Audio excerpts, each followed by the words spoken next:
আমাদের সকলের শ্রদ্ধা ভাজন জনাব আব্দুর রহমানকে বক্তব্য রাখার জন্য অনুরোধ করছি। মাননীয় মন্ত্রী জনাব আব্দুর রহমান।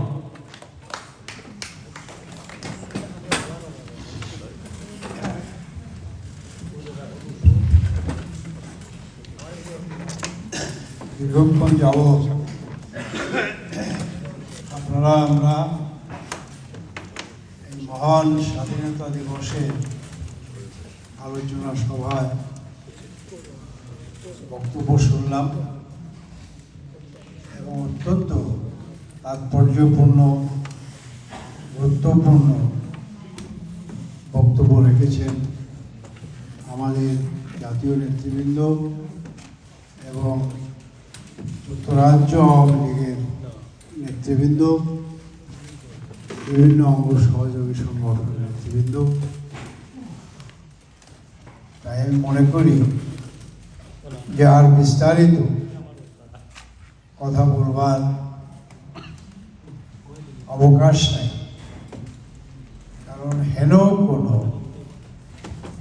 কোনো দিক নাই যেই দিক নিয়ে এখানে আলোচিত হয় না। প্রিয় বন্ধুরা আমার, আমি স্বাধীনতা বিকৃতি কথা আমরা সকলেই বলছি, সকলেই বুঝেছি এবং সেই বিকৃতিপনার যে নোংরা উল্লাস, সেই উল্লাস বাংলাদেশে চলছে। আমি আপনাদেরকে বলবো যে 1971 সালে 7ই মার্চে একটা জাতির নেতা মাত্র 18 মিনিটের একটা বক্তৃতায় তিনি 7 কোটি নিরস্ত্র বাঙালিকে সেদিন সশস্ত্র মুক্তিযুদ্ধে ঝাঁপিয়ে পড়বার জন্য উদ্বুদ্ধ করেছিলেন।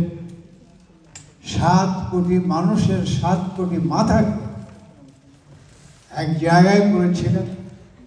7 কোটি মানুষের সেদিন সেই বজ্রকঠিন শপথের হাতগুলোকে তিনি এক জায়গায় করেছেন। তারপরে মুক্তিযুদ্ধ, তারপরে স্বাধীনতা।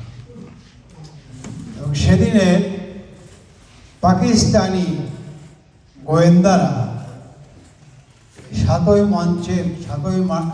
মার্চের মঞ্চে ধারে পাশে যারা ছিলেন তারা তাদের বইতে লিখেছে যে আমরা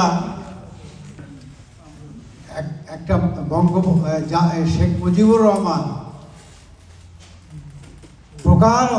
প্রক্ষান্তরে একটা জাতির স্বাধীনতা ঘোষণা করে গেল এবং সেই স্বাধীনতার ঘোষণা আমরা দাঁড়িয়ে দাঁড়িয়ে বোকার মতো কেবল শুনলাম, অথচ আমাদের কিছুই করণীয় ছিল না। অর্থাৎ বঙ্গবন্ধুর সুকৌশলী সেই ডাক, যেই ডাকের মধ্যে স্বাধীনতার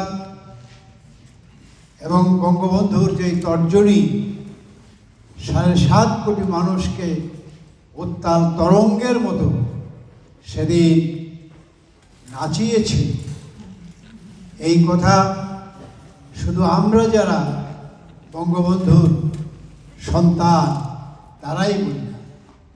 সেদিনের পাকিস্তানের ইয়াহিয়া খান তার বক্তৃতায় বলেছে, Sheikh Mujib is the traitor. Sheikh Mujib will not go unpunished.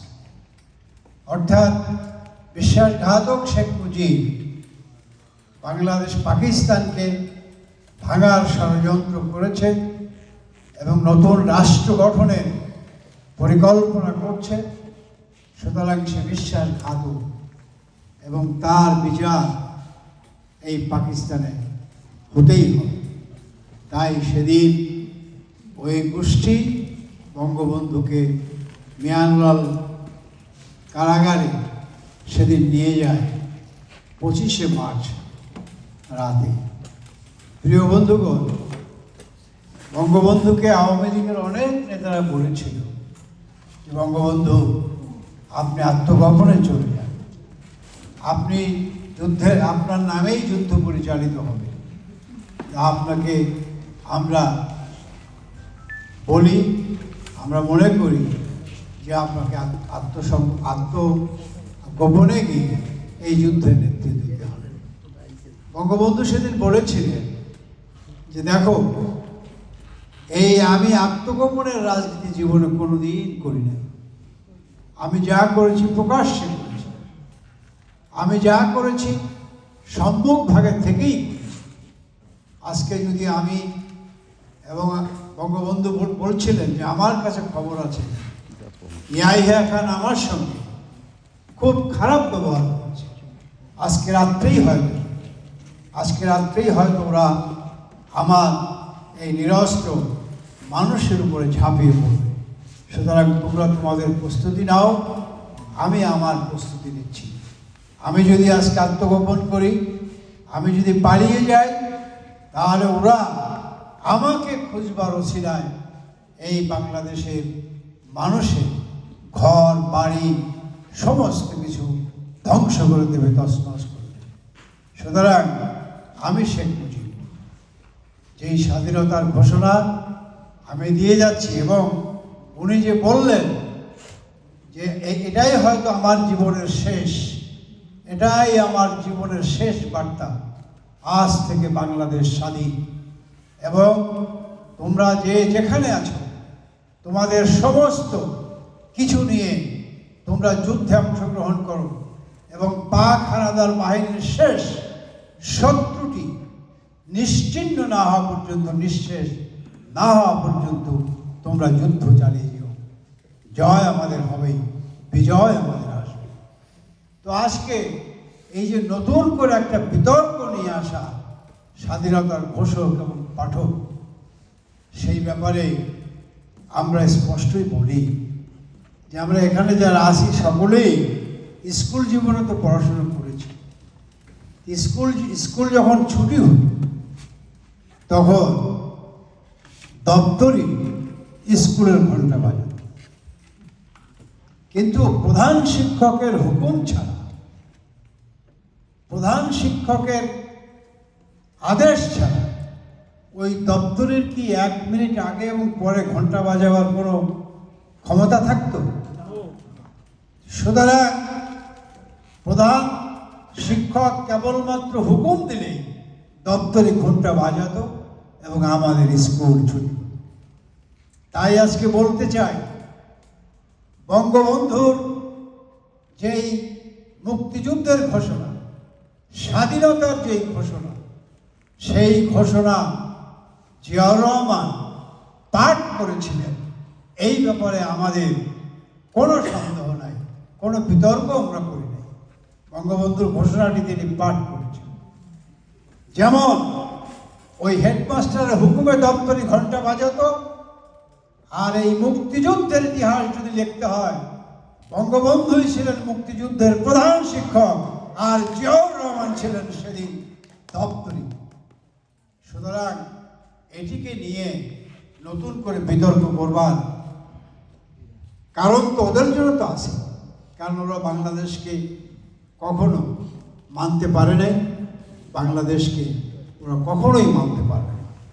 এবং আপনাদেরকে আমি একটা কথা বলি যে 71 সালের মুক্তিযুদ্ধ হয়েছে। আজকে যারা এত বড় বড় কথা বলে নির্লজ্জের, বঙ্গবন্ধুর যুদ্ধ বিধ্বস্ত বাংলাদেশে সেদিন জাতির অর্থনীতির প্রবৃদ্ধির হার ছিল 9.4%। সেই যুদ্ধ বিধ্বস্ত বাংলাদেশে তিনি এই সমৃদ্ধি অর্জন করেছেন। 1975 সালের 15ই আগস্টের পরে, তার নির্মম হত্যাকাণ্ডের পরে পতাকার বিরুদ্ধে পতাকা দাঁড় করানো, মুক্তিযুদ্ধের বিরুদ্ধে মুক্তিযুদ্ধ দাঁড় করানো, স্বাধীনতার বিরুদ্ধে স্বাধীনতা দাঁড় করানো, এবং তারই ধারাবাহিকতায় আজকে এই 24 সালের জঙ্গি হামলা, সন্ত্রাসী আক্রমণকে ওরা 1971 সালের মুক্তিযুদ্ধ স্বাধীনতার সঙ্গে তুলনা করতে চায়। প্রিয় বন্ধুগণ, ইতিহাসের অমোঘ নিয়ম, এই যাত্রায় কেউ বিপথে গমন করে রেহাই পায় না। সেদিন বঙ্গবন্ধু আমাদের মাঝে ছিলেন না, বাংলাদেশের স্বাধীনতাও ছিল। বঙ্গবন্ধু ছিলেন না, বাংলাদেশটাই ছিল না। বাংলাদেশ নামক কেবলমাত্র একটা খোলস নিয়ে সেদিন পাকিস্তানের মূল যেই চেতনা, সেই পাকিস্তানি ভাবধারাকেই প্রতিষ্ঠিত করবার ষড়যন্ত্র হয়েছিল। বঙ্গবন্ধু কন্যা শেখ হাসিনা তিনি 81 সালে 17 মে দেশে প্রত্যাবর্তন করার মধ্য দিয়েই সেই 21 বছরের দীর্ঘ লড়াই, দীর্ঘ সংগ্রাম এবং 21 বছরের 24 বার বঙ্গবন্ধু কন্যা শেখ হাসিনা জীবনে মৃত্যু ঝুঁকিকে আলিঙ্গন করেছেন। তারপরেও বঙ্গবন্ধু সেই স্বপ্নের স্বাধীনতার মূল্যবোধ ফিরিয়ে এনেছিলেন তিনি ক্ষমতায় আসবার পর, এবং বঙ্গবন্ধুর সেই স্বপ্নের বাংলাদেশ তিনি গড়বার জন্য এই রাষ্ট্র ক্ষমতায় যতদিন ছিলেন ততদিনই বাংলাদেশের মুক্তিযুদ্ধের স্বাধীনতার চর্চা হয়েছে। এই মুক্তিযুদ্ধের চেতনা, এই মুক্তিযুদ্ধের মূল্যবোধ, এইগুলো সেদিন চর্চা হয়েছে। আজকে শেখ হাসিনা নাই, এই বাংলাদেশের স্বাধীনতাও নাই। শেখ হাসিনা আজকে নাই, বাংলাদেশটা শুধুমাত্র এই নামের খোলসে ঢাকা আছে। এর ভেতরে সমস্ত কিছুই আজ পাকিস্তানের ভাবধারায়, পাকিস্তানের আদরে আজকে এই বাংলাদেশ তারা চালাবার ষড়যন্ত্র লিপ্ত হচ্ছে। প্রিয় বন্ধুগণ, আমি আমার কথা বাড়াবো না, শুধু বলতে চাই যে আজকে এই বাংলাদেশ সরকার এবং যে সংসদ, আমরা আর মামুরা যে নির্বাচন হয়েছে, নির্বাচনে আমরা অনেকেই বলি যে বিএনপি এত সিট পেয়েছে আর জামাত এত সিট পেয়েছে। আসলে ঘটনাটা তা নয়।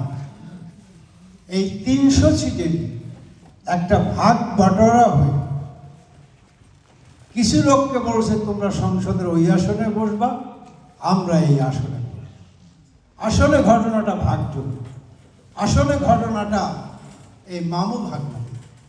সুতরাং ওরা যারা মনে করে যে আমরা ওদের কাছে অনুকম্পা চাই বাংলাদেশ আওয়ামী লীগের নিষেধাজ্ঞা প্রত্যাহারের, ওরা ভুল ভাবে।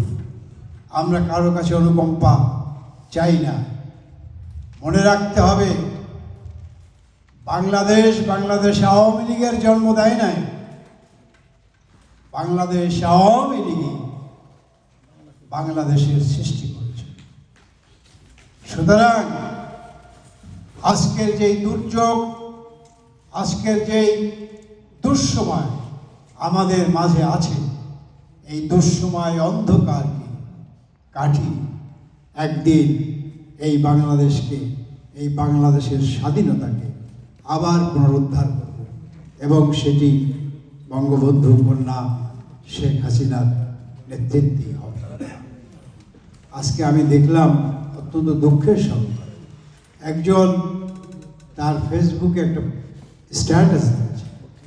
তিনি এই 24শে আগস্টে যে পেট্রোডলার, যেই কি বলে মিলিয়ন ডলার বাংলাদেশে বিতরণ করা হয়েছিল, তাদের মধ্যেকার একজন। তিনি বলেছেন শেখ হাসিনা এখন বাংলাদেশে অপ্রাসঙ্গিক হয়ে গেছে। বাংলাদেশ আওয়ামী লীগের এই রাজনীতি এখন বাংলাদেশে একটা অবাস্তবতায় পরিণত হয়েছে। তাদেরকে বলি, বাংলাদেশ এই দেশ শেখ হাসিনা, বাংলাদেশ বাঙালি জাতির, বাংলাদেশ বঙ্গবন্ধু। সুতরাং এই বঙ্গবন্ধুর আদর্শে যেই নেতা কর্মী যারা জীবন পর্যন্ত বাজি রাখে, তারা ওই বাংলাদেশকে উদ্ধার করবে। শুধুমাত্র জয় বাংলা স্লোগান দেওয়ার অপরাধে লক্ষ্মীপুরে ছাত্রলীগের এক কর্মীকে একটা চোখ উপড়ে ফেলেছে। তারপরে তার বুকের উপর পাড়া দিয়ে বলেছে, বল আর জয় বাংলা বলবি কিনা। সেই ছাত্রলীগের কর্মী বলেছে, শুধু আমার আরেকটি চোখ না, প্রয়োজনে তোমরা আমার জীবনকে নিয়ে যাও, তবু আমি আমার জীবনের শেষ মুহূর্তেও জয় বাংলা স্লোগান দেব। আমার এই জয় বাংলা ধ্বনি কেউ আটকে রাখতে পারবে না। সুতরাং আজকে যেই নেতা কর্মীদের এই জয় বাংলার এবং স্বাধীনতার পক্ষে শক্তি হয়ে দাঁড়াবার যে স্পৃহা, এটাকে কেউ আমাদের মাঝ থেকে কেড়ে নিতে পারবে না। প্রিয় বন্ধুগণ, আমি আমার কথা শেষ করব। আপনাদের সকলের আলোচনায় আমি অত্যন্ত সমৃদ্ধ হয়েছি। শেষবারের মতো একটা কথাই বলি যে আজকে আমরা আমাদের জায়গা আমাদেরই করে নিতে হবে। অনেক নেতা অনেক বক্তৃতায় বলেন যে আমাদের এই ভুল হয়েছে, সেই ভুল হয়েছে। আমি তাদেরকে বলবো যে মাছ ভাজা খাবেন মসমুসে, তেল দেবেন কম, এইটা হবে না। বাংলাদেশের স্বাধীনতা রাখবেন, বাংলাদেশের মুক্তিযুদ্ধ সমুন্নত করবেন, সেন্ট মার্টিন দেবেন না, ওই বঙ্গোপসাগরে তাদেরকে ঘাঁটি করতে দেবেন না, আর আপনারা ক্ষমতায় থাকবেন। এই চ্যালেঞ্জ আমাদের আগেও ছিল, 24শে 5ই আগস্টেও হয়েছে, এবং এই চ্যালেঞ্জ আমাদের ভবিষ্যতেও থাকবে। তবে বঙ্গবন্ধু কন্যা শেখ হাসিনার নেতৃত্বে এই চ্যালেঞ্জকে মোকাবেলা করে ইনশাল্লাহ আমাদের স্বপ্নের দেশ বাংলাদেশকে আমরা উদ্ধার করব। সবশেষে আমি বলতে চাই, পিতাকে আমার কেড়েছিস তোরা, ভেঙেছিস 32 ধানমন্ডি, সে কথা কি জীবনে মরণে কভু ভুলিতে পারি।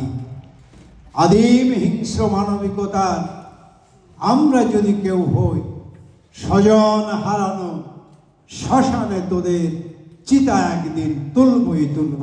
জয় বাংলা, জয় বঙ্গবন্ধু, জয়।